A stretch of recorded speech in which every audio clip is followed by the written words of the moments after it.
New US President Donald Trump has made it very clear that America's NATO allies must increase their defense spending to 5% of GDP in order to shoulder more of the burden of their own defense.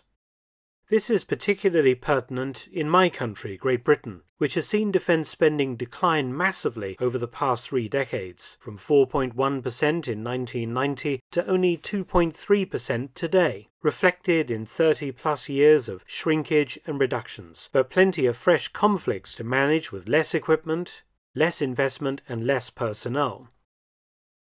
The Royal Navy is a brilliant example of the managed decline of Britain's armed forces, reduced today by government cuts to a tiny fraction of its once mighty presence on the world's oceans, presenting a hollowed-out shadow of the force that, even in 1982 at the height of the Cold War, still managed on its own a brilliant naval campaign in the Falklands.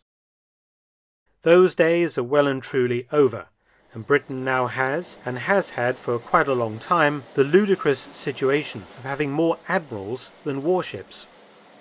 In 2025, the Royal Navy has 62 commissioned ships, but only 25 of those vessels are real warships, designed to fight battles at sea. The rest are lightly armed patrol vessels, transport ships, and survey vessels, and so on. So, breaking this figure of 25 warships down, the Royal Navy currently has 2 aircraft carriers, 6 guided missile destroyers, 8 frigates, and a grand total of just 2 classes of submarine, totaling 9 vessels. But the Royal Navy also has 40 serving officers of the rank of Rear Admiral and above. The personnel strength of the Royal Navy in 2025 is, including reserves, only 32,225 men and women.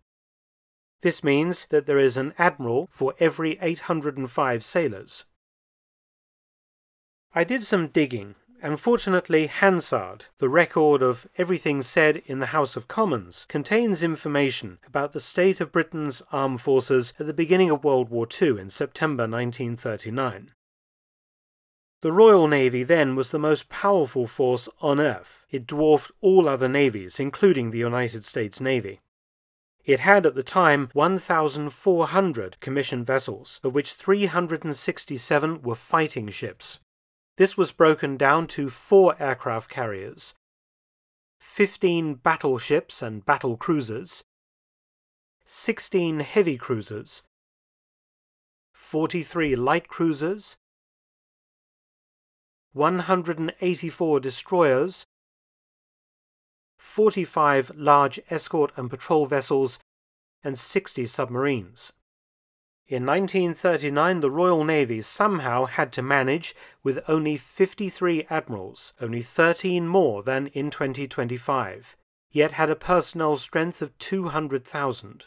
That is almost 7 times the strength of the current Navy. So, in 2025, there is 1 admiral to every 805 personnel.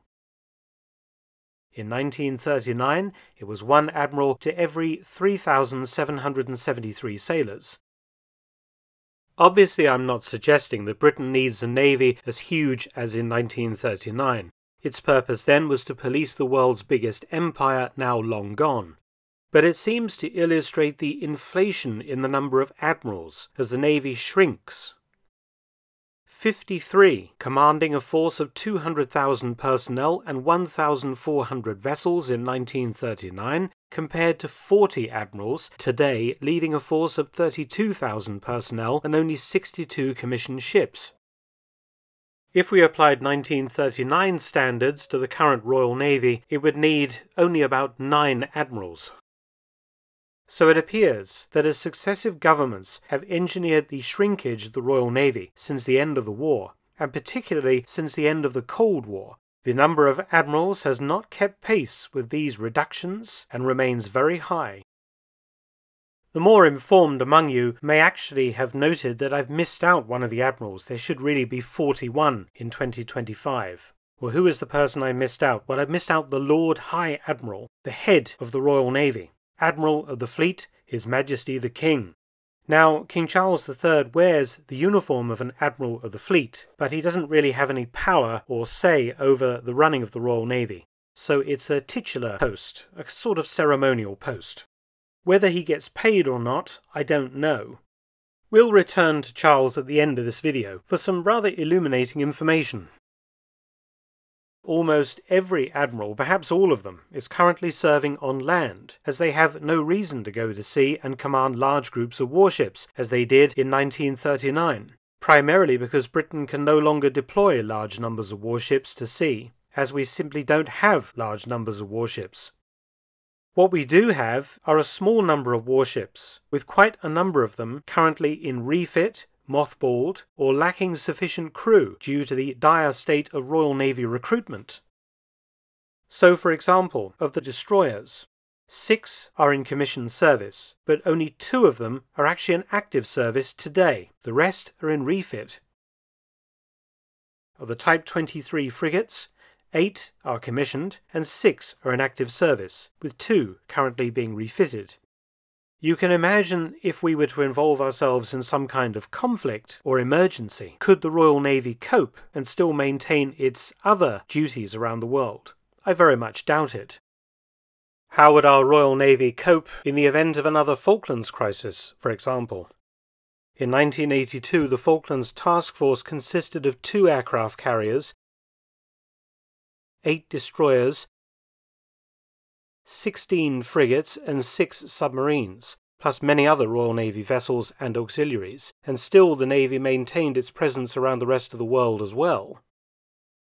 With the current number of ships and their readiness, I think we'd struggle to put together a task force even half as big. And even then we'd have to send virtually every surface asset we have, stripping vessels from all other tasks globally. Now, of course, I'm not arguing that the Royal Navy doesn't need admirals. Of course it does. Any navy does. But does it need quite so many? Does it need 40 admirals when it has so few ships? And also, we must understand exactly how much all these admirals cost the Ministry of Defence and its budget, and of course us, the British taxpayer. The lowest rank of Rear Admiral attracts a salary of between £108,000 and £119,000 a year. Remember, we have 27 officers currently holding this rank. We currently have 10 Vice Admirals, who earn a whopping salary of between £126,000 and £152,000. And we have 3 full admirals, earning between £165,000 and £185,000. In fact, one of them, the Chief of the Defence Staff, earns a salary of around £250,000 a year. It might be argued that a lot of the posts that these admirals occupy could be performed by officers of more junior rank, such as commodores or captains.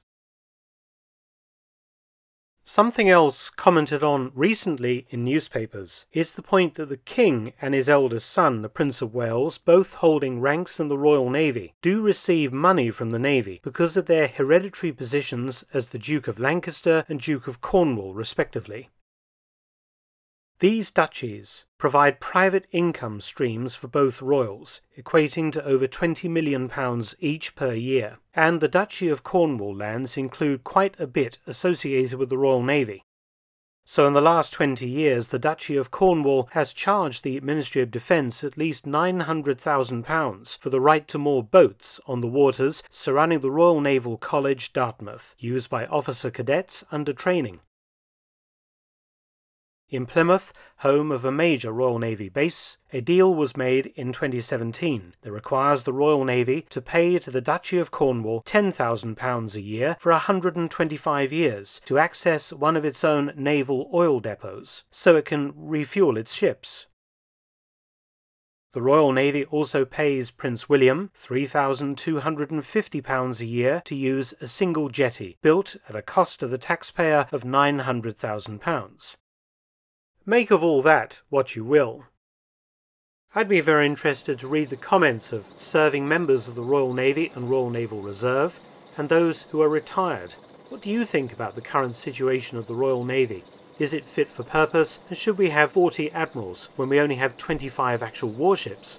Certainly food for thought. Many thanks for watching. Please subscribe and share, and also visit my audiobook channel, War Stories with Mark Felton. You can also help to support both of my channels at PayPal and Patreon. Details in the description box below.